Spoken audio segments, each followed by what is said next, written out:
Hey everyone, I'm Kevin Jorrey with Awaken Catholic, and this is Awaken the Saint. Few people are blessed with ecstatic glimpses into heaven, and just as few come to know about joyful suffering in Jesus Christ. St. Joseph of Cupertino was a great model of this. Joseph was born in a stable in 1603. His father had been a poor carpenter who had passed away before little Joseph was born. His mother wasn't able to continue paying for their home and lost ownership of it just before his birth.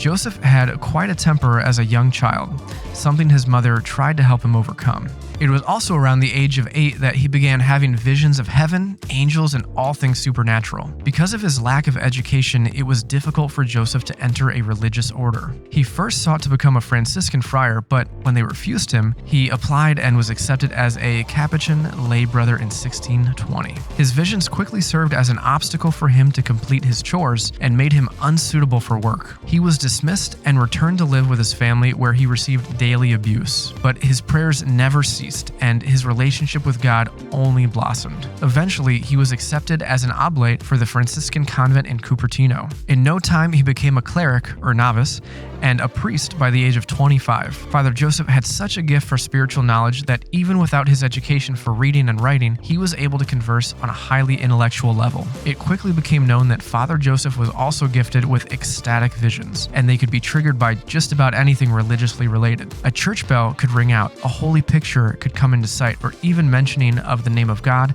the Blessed Virgin Mary, or the saints, those could become easy triggers for a vision. Father Joseph would often levitate during a vision, which is where he became known as the patron saint of air travelers. Nothing could break him from his visions. Not pinching his skin or yelling his name could bring him back. He would, however, return from his visions if he heard the voice of his superior.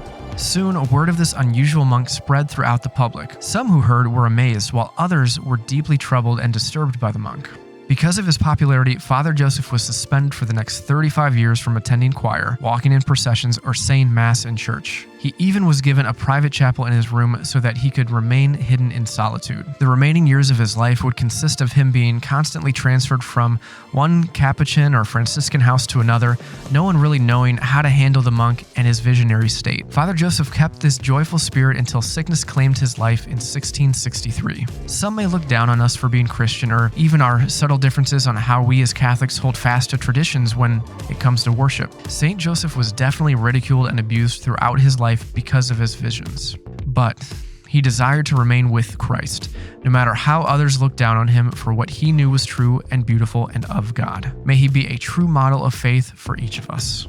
St. Joseph of Cupertino, patron saint of air travelers, pray for us.